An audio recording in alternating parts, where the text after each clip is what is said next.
आइए इसमें देखते हैं सिग्निफिकेंस और importance of principles of management. आपने मैनेजमेंट प्रिंसिपल्स का मीनिंग समझ लिया, उनके फीचर समझ लिए। अब देखते हैं वो कैसे इंपॉर्टेंट है, ये सिग्निफिकेंट क्यों है। तो जो उनके आपने फीचर स्टडी किए उसी में से निकल के हमारे इंपॉर्टेंस आ रहे हैं या उनका सिग्निफिकेंस आ रहा है।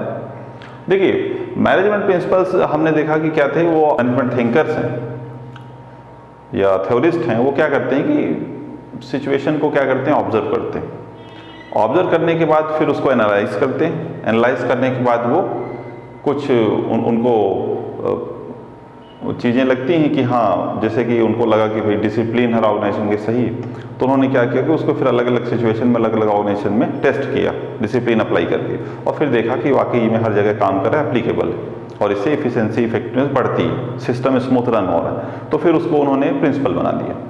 तो इस तरह से आप देखिए किस तरह से डेवलप हो रहे हैं, और बाई ऑब्जर्वेशन एक्सपेरिमेंटेशन डेवलप हो रहे हैं, और फिर ह्यूमन बिहेवियर को ऑब्जर्व करते हैं और कुछ एनालिसिस निकालते हैं, और वो लगभग वो एनालिसिस आप देखेंगे मेजॉरिटी ऑफ सिचुएशन में वो एप्लीकेबल होता है, वो सही होता है।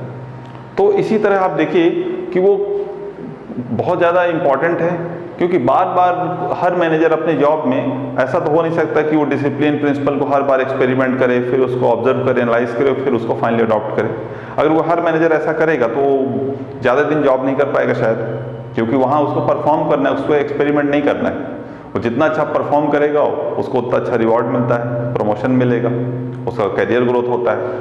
तो आप देखिए कि मैनेजमेंट प्रिंसिपल जो है वो एक दिन में नहीं बने, वो काफ़ी लंबे प्रोसेस के बाद बने, और वो अलग अलग सिचुएशन टेस्ट किए गए, और कुछ पाया गया कि कुछ जो कॉमन कुछ प्रिंसिपल्स हैं, कॉमन जो कुछ प्रैक्टिसेस हैं, वो एक पर्टिकुलर सिचुएशन में लगभग हर जगह एप्लीकेबल है। हाँ, हो सकता है कि कहीं पे कुछ ज़्यादा एक्सटेंट तक वो एप्लीकेबल है, कहीं पे कुछ कम एक्सटेंट तक वो एप्लीकेबल है, लेकिन वो एप्लीकेबल पे सिमिलर सिचुएशन में वो एप्लीकेबल जरूर है।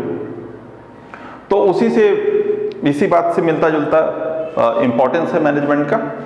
तो आप लगभग समझ गए होंगे क्यों इंपॉर्टेंट है। अब आइए इसको पॉइंट वाइज हम समझ लेते हैं। सिग्निफिकेंस और importance of principles of management. पहला पॉइंट है providing managers with useful insights into reality. मैंने अभी आपको बताया कि हर मैनेजर एक्सपेरिमेंट नहीं कर सकता, उसको परफॉर्म करना है। तो परफॉर्म जब वो करना है, उसको जॉब करनी है, तो पर्टिकुलर सिचुएशन आएगी जो कि प्रिंसिपल ऑफ मैनेजमेंट में ऑलरेडी उसको बताया जा चुका है, अगर उसने स्टडी किया है या उसने बाई ट्रेनिंग उसको सीखा है, और नहीं तो सीख सकता है। तो पर्टिकुलर सिचुएशन आती है तो उसमें उसको क्या करना चाहिए, ये जनरल गाइडलाइन मैनेजमेंट में दी गई है मैनेजमेंट के प्रिंसिपल के थ्रू।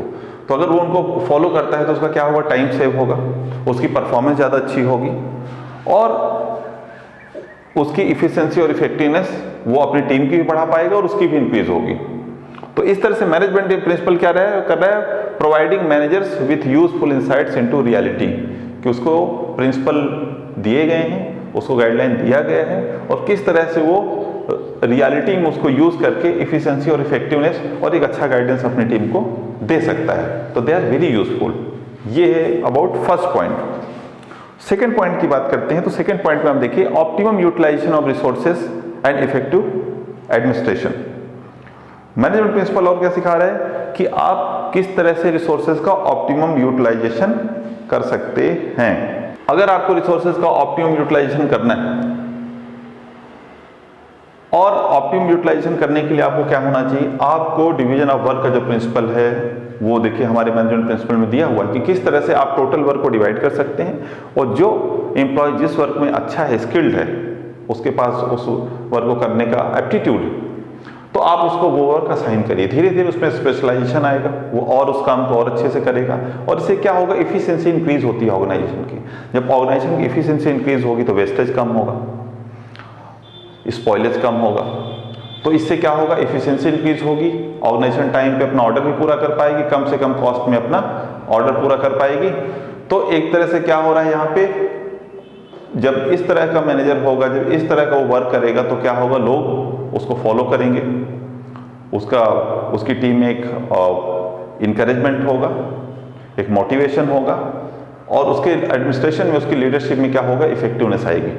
तो इस तरह से देखिए optimum utilisation of resources and effective leadership, ये कौन सिखाता है, प्रिंसिपल्स ऑफ मैनेजमेंट। ये इसका दूसरा इंपॉर्टेंस है।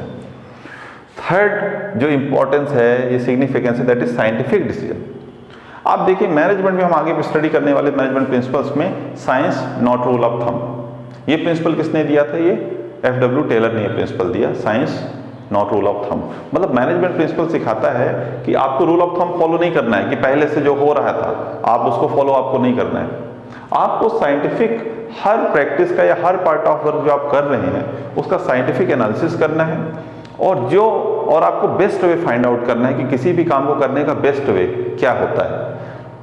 उससे आप बेस्ट वे से क्या होगा, आप रिसोर्सेज का ऑप्टिमम यूटिलाइजेशन कर सकते हैं, आप अननेसेसरी जो वेस्टेज होता है उसको करने से बच सकते हैं और आप इफेक्टिव रहेंगे। आपका जो डिलीवरी ऑफ गुड और सर्विस है वो आप टाइम पे दे पाएंगे। तो मैनेजमेंट के जो प्रिंसिपल है वो सिखाते हैं साइंटिफिक डिसीजन मेकिंग, आपको किस तरह से प्रोफेशनल एटीट्यूड अपनाना है, किस तरह से आपको लॉजिक, रीजनिंग और साइंटिफिक टेक्निक का यूज़ करते हुए आपको वर्क करना है या डिसीजन लेना है। आपको प्रेजुडाइज नहीं होना है, आपको बायस होकर काम नहीं करना है। तो इस तरह से साइंटिफिक डिसीजन का जो एक तरह से टीचिंग है ये भी कौन सिखा रहा है आपको? प्रिंसिपल ऑफ मैनेजमेंट सिखा रहा है। फोर्थ पॉइंट है मीटिंग चेंजिंग इन्वायरमेंट रिक्वायरमेंट। जो आप देखिए इन्वायरमेंट डेली चेंज हो रहा है, तो ऐसे इन्वायरमेंट अगर आपको काम करना है तो आप कोई एक तरह से काम नहीं कर सकते। तो इसीलिए मैनेजमेंट प्रिंसिपल जो है आप देखिए एक जनरल गाइडलाइन दी हुई है। उन्होंने ये नहीं कहा कि आपको एक पर्टिकुलर सिचुएशन में बस यही उन्होंने कुछ स्टेप दिए उसी को फॉलो करना, नहीं, उन्होंने जनरल गाइडलाइन दिया और ये मैनेजर के इंटेलेक्ट पे छोड़ दिया है कि वो पर्टिकुलर सिचुएशन में उसको कैसे यूज करेगा। क्यों? क्योंकि वर्ल्ड चेंज हो रहा है, ह्यूमन बिहेवियर चेंज हो रहा है। हो सकता है एक साल पहले एक एम्प्लॉय की कुछ चीज़ें मोटिवेट करती थी, एक साल बाद उसको कोई दूसरी चीज़ मोटिवेट कर रही है। एक साल पहले कस्टमर का एक्सपेक्टेशन कुछ और था, एक साल बाद उसका एक्सपेक्टेशन अभी कुछ और है। तो चेंजिंग इन्वायरमेंट है, यहाँ पे ह्यूमन बिहेवियर डेली चेंज हो रहा है, सिचुएशन चेंज हो रही है। तो वो जो आपके इन्वायरमेंट में चेंज का रिक्वायरमेंट है उसको आप मैनेजमेंट की प्रिंसिपल से अप्लाई कर सकते हैं और टाइमली वो चेंज आप अपनी ऑर्गेनाइजेशन में ला सकते हैं, तभी आप उस ऑर्गेनाइजेशन में सर्वाइव कर सकते हैं। तो इस तरह से ये हुआ हमारा मीटिंग चेंजिंग इन्वायरमेंट रिक्वायरमेंट वाला पॉइंट, जिसमें आप देख रहे हैं कि मैनेजमेंट किस तरह से इंपॉर्टेंट रोल प्ले करता है। आइए चलते हैं नेक्स्ट पॉइंट में। Fifth point, fulfilling social responsibility. Social responsibility आज के ज़माने में बहुत इंपॉर्टेंट है और पहले भी था और आगे आने वाले टाइम में और इम्पॉर्टेंट ही होता जाएगा। क्योंकि देखिए वर्क को कौन कर रहा है? ह्यूमन रिसोर्स कर रहे हैं, ह्यूमंस कर रहे हैं वर्क को।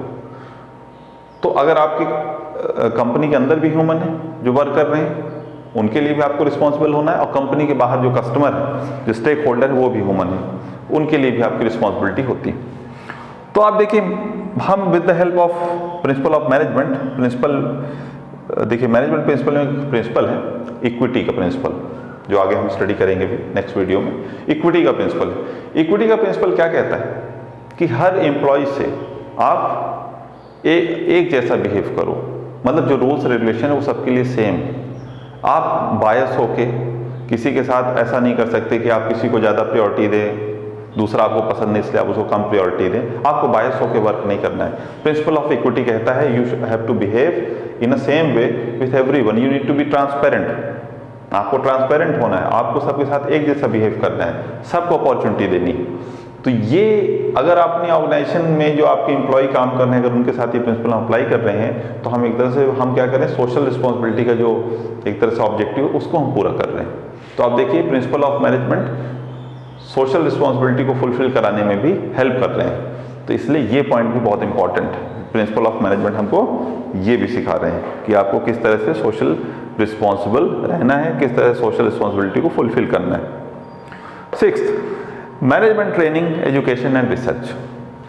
मैनेजमेंट के जो प्रिंसिपल हैं, जो थ्योरीज हैं, वो बहुत सालों से डेवलप होते आज एक तरह से एक डिसिप्लिन बन चुकी हैं। आज कोई भी इंसान ग्रेजुएशन में मैनेजमेंट के प्रिंसिपल सीख सकता है, वो MBA कर सकता है, प्रोफेशनल कोर्सेज कर सकता है और उसमें मैनेजमेंट की ट्रेनिंग एजुकेशन ले सकता है, रिसर्च कर सकता है मैनेजमेंट की फील्ड में।